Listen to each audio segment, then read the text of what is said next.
So hey guys, welcome back to my channel guys. Guys, video में discuss करेंगे बहुत सारे ऐसे कैंडिडेट हैं जो आईआईटी से एमएससी करना चाह रहे हैं एनआईटी से, तो उनका कुछ मिथ है जो डिस्कस करेंगे। ये क्लियर हो जाना काफ़ी अच्छी बात है, नहीं तो वो जो एक्सपेक्ट करते हैं वो नहीं होने के बाद बहुत सारे स्टूडेंट को दिक्कत आ सकती है। पहला मिथ तो यह है कि आईआईटी को लेके, एमएससी करने को लेके, कि आईआईटी से एमएससी करने के बाद जो है उसको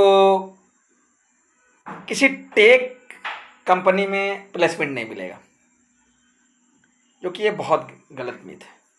दूसरा मिथ है कि आईआईटी में अगर कोई ओबीसी कैटेगरी से है या जनरल कैटेगरी से है तो कुछ अगर पार्टिकुलर, यानी कि जैसे 1 लाख, कई स्टूडेंट बोले 1 लाख, कोई बोलता है 7 लाख, उससे कम अगर फैमिली इनकम है तो उनका जो है मेस फी माफ़ कर दिया जाएगा, है ना, या फिर उससे कम फी लिया जाता। ऐसा नहीं होता, ये दूसरा मिथ था। तीसरा मिथ ये है कि एससी एसटी कैटेगरी को लेकर मिथ है कि अगर कोई स्टूडेंट एससी एसटी कैटेगरी से रिलेटेड मतलब बिलोंग करता है तो उसको जो है आईआईटी में मेस फी जो है उसका माफ़ है, हॉस्टल फी माफ़ है ना। ऐसा नहीं है, ये जो है डाउट क्लियर कर ले। आईआईटी में जो है बेसिक मेस फी पूरा तो नहीं, हाँ ट्यूशन फी जरूर माफ़ है, और उसी स्टूडेंट का एससी एसटी का बेसिक मेस फी थोड़ा सा मतलब जो माफ़ होता है वो भी कितना होता है आपको पता ही नहीं चलेगा क्या होता है, क्योंकि उसका कॉमर्स वो थोड़ा सा माफ़ होता है। वो भी उसको जिसको स्कॉलरशिप मिला हो, चाहे एमसीएम या कोई स्कॉलरशिप के जरिए होता है। जिसको नहीं मिला उसका कुछ भी नहीं, उसको पूरा देना होता है।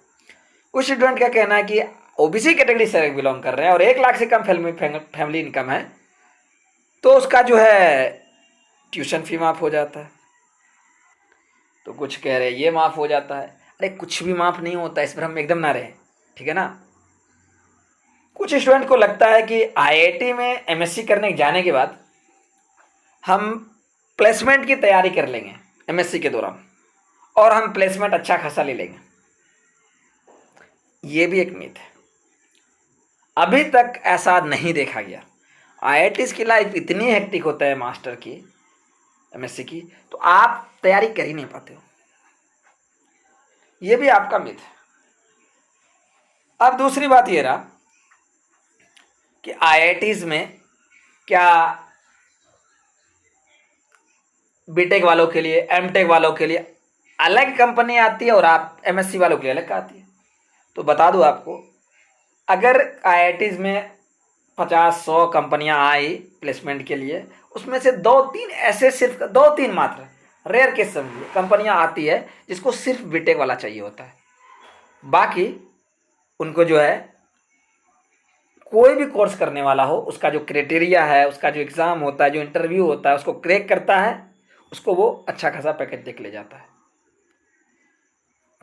और एक मिथ है, जो बीटेक वाले स्टूडेंट होते हैं उनका अलग अलग ब्रांच होता है, तो लगता है जिसका सीएस ब्रांच सिर्फ है उसी की प्लेसमेंट होती है सीएस से। ऐसा कतई नहीं है।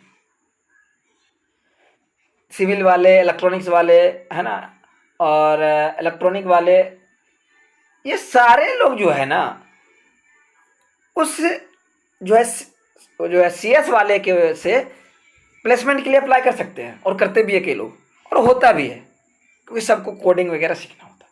अगर मास्टर का कर रहा है कोई और वो चाह रहा है उसमें अप्लाई करके प्लेसमेंट पाना, तो उसकी तैयारी करे, वो भी भर सकता है, वो भी उसको प्लेसमेंट मिल सकता है।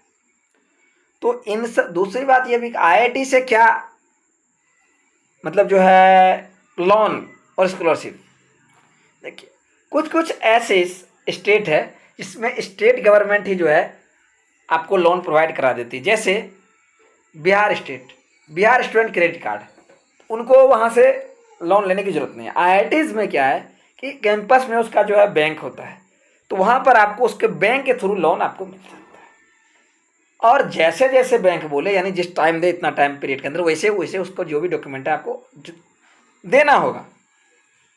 अगर टाइम पे नहीं दिए, अगर उसका मन नहीं है आपको लोन देने का, फिर तो आपको फंसा देगा और लोन नहीं देगा। आप एडमिशन लिया हुआ भी छोड़ के आ सकते हैं।